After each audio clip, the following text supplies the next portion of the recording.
Napoleon, once you converted to Islam, Yes. not only can you no longer do music, Yes. but you can no longer listen to music. Yeah, I don't listen to music at all. It's not really about the lyrics, you know. Like when I was talking to Noah the other day, it's like our lyrics, it's this and it's positive. In Islam, it's the musical instruments that have an effect on the heart, on the soul. And even Toronto University, they actually did a study and come to find out that certain musical instruments, when you listen to them, it releases dopamine, the same chemical that releases when you take hardcore drugs. Sometimes it make a person depressed. People might wake up in the morning depressed. They don't even know it's maybe because of song that they listen to. So in Islam, the only thing that should affect us in that way should be the Quran, which we know is the last revelation that God said to mankind. So alhamdulillah, I have shortcomings, you know what I mean? I'm not perfect. Muslims are not perfect. Islam is. But I try my best to follow my religion to the best of my way. You know what I mean? Right. And I actually just interviewed Malice from the Clips, who actually changed his name to No Malice. I like Malice. And No Malice. he talked about how... Now, if you look at, you know, the things that I have said in the past, and this is just a real question, you know, can you imagine, or a statement, whatever, but can you imagine how many people went to jail listening to the things that I said? Forget everybody else, you know, and other rappers and other groups. Think about how many times people got pulled over, went to jail, my record playing in the car. Think about how many times somebody's head was blown out, you know, and the theme music still playing or whatever, because I know I liked who I listened to and wash my car to it, you know, pump my gas in it, and it was just the theme music to my life. So you create that vibe. You definitely create that vibe. This isn't an opinion. This isn't, you know, trying to rap shame or anything like that. This is truth. Yeah. And is that similar to what you... Of course, man. Like, Yeah. I had to go through that where in Islam we had to do something called Toba, where we repent from the music. Like, I had to repent from it, where I promised God I would never go back to it. That's why when people be like, come and give us another verse, man, I'd literally rather die before I go back to that industry. And it's not that, you know, that industry, I didn't really get too much good out of that besides brotherhood, camaraderie, and friendship. But once I start to, man, when I used to write lyrics, honestly, I used to sit down and say, I want people to think the devil wrote this himself. So I know that it was some evil spirits messing with me, you know what I mean? So, but... The Hennessy. Hennessy don't help.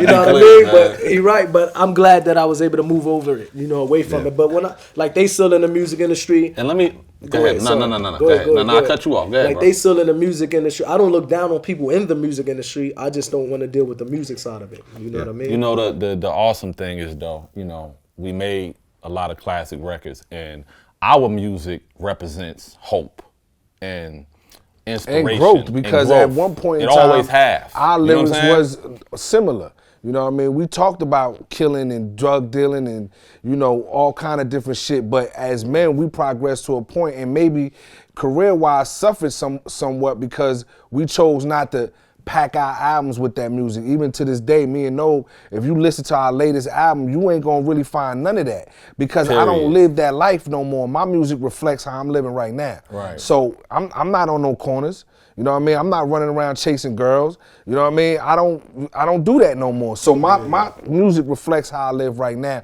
And if you could take something from it, then that's beautiful. If not, And then the you lyrics, gotta, like I said, and sorry to cut you off, man. Go ahead. Nah, go ahead. Like, it's the lyrics, you know, in Islam, poetry always had an effect. I mean, poetry has always been part of Islam.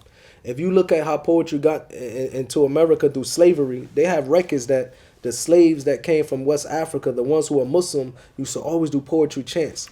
Because poetry from the time of the Prophet Muhammad has always been it's the culture of Islam. So nothing wrong with lyrics and having positive lyrics and things like that. You know what I mean? So it's times that I think about some of the lyrics we said, and I would say majority of it, we was trying to bring out a positive message. Period. We might have some negative stuff, of course, we can't front, you know what I mean? Of course. Because we didn't really have no guidance back No doubt. then, you know what I mean?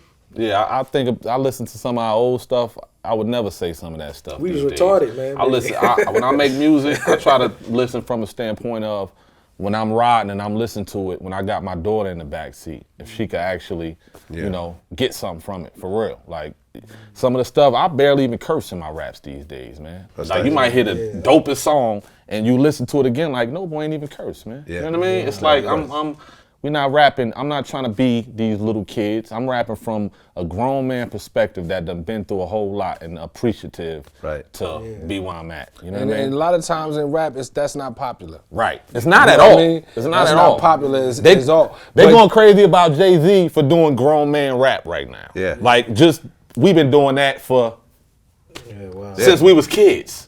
You know what I'm saying? Yeah, and it's, you know, Jay-Z is on record as saying that he dumbed down his lyrics to, you know, to get to the paper and get to a certain level of popularity, and that's what he had to do for his career. You know what I mean? Obviously, it worked. You know, he's taking some backlash now because of what he decided to say in his music, but it come with the territory. I say better late than never. Me too. Absolutely. I love it. Now, I'd heard there's going to be an Outlawz movie. Yeah, Outlaw Immortals. That's going to be the name. Absolutely. Okay. And how far in the process is it?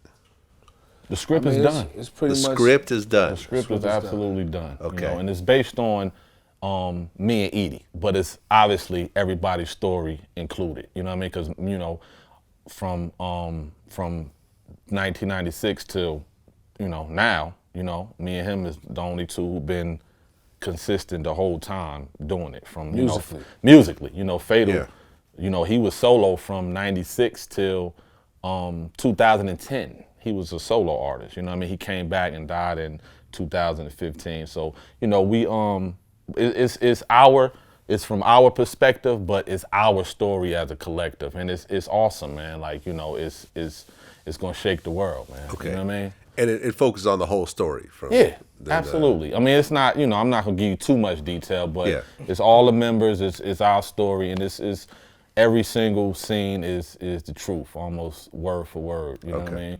So the script is done. The script is done. Got a whole lot of... Still a lot of work to do. Still a lot of good work to do. A lot of great interest, you know what I mean? But it's going to be, when it's done, you know, we just want everybody to be happy and proud. You know what I mean? Us three, Castro, Gaddafi, Fatal, you know what I mean? Pac looking down. We want everybody to be like, okay, and you know, these guys told their story.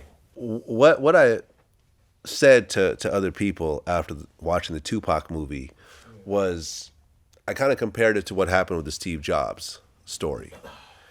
The Steve Jobs story came out. I think was it Ashton Kutcher starred in it or something like that.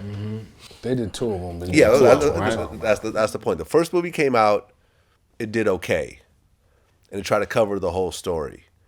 Some years later, they came out with another Steve Jobs story, and instead of focusing on the whole story, they focused on one period of time. Right. You know what I mean? And they got... Don Cheadle did something similar with the Miles Davis story. Right. He focuses on a period. Focus on, you know, okay, everyone knows the story. Here is focusing on more of an emotional kind of situation with this particular person.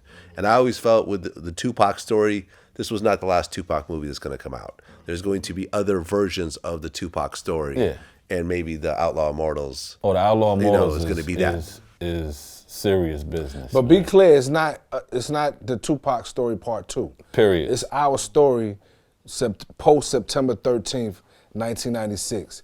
You know what I mean? Oh, after Tupac dies. Absolutely. We'll travel back here and there on specific events that involve us as a group and him, but we're not trying to tell his story. Right. You know what I mean? I'm going to leave that for other people. You're not going to see All Eyes on Me again. You know what I mean? It's our journey. You know what I mean? That's what's up, man. I can't wait to see it. Yeah, man. Can't wait to see it. You know, you It's a rarely story be that's gonna around. surprise a lot of people. Artists rarely be around to live long enough to even tell their story. You know what I mean? We're not trying to wait till we gone for, you know, my cousins and them to be trying to tell my story. Right. You know what I mean? They don't know. You know what I mean? Well, listen, man, I'm glad I had a part in capturing this right here. Man, who else we gonna come to, man? You our brother, man. You know That's what it is, man. Come on. You know, I'm happy. Next time we come here, though, you're gonna have to actually sit with us on camera. I got you. I'm sure your viewers. Everybody looking for Vlad, man. I'm sure your viewers know. I got cousins like, yo, do you really know what he look like? Right. Like, what you, somebody asked me, do y'all really be there with Vlad, or he just, like, you a mystery, bro. You the mystery You man. are an enigma. That's fine. Right. The next one, you on camera with us, bro. I'll be that. Period. I'll be that. Sure. Well, guys, congratulations man. for everything you guys did. Appreciate Looking forward to everything you guys do in the future, man. You guys have bright Shout out futures to ahead. Napoleon. He got a documentary as well, man. Right. I've seen it. You know, it's beautiful, man. You know what I mean? We gonna work on it, man. Oh yeah, movie, we on, baby. I'm gonna sneak in the movie for the Outlaw. Exactly. That's what You already know. He there, baby. Thanks, man. Thanks for having us. Outlaw for life.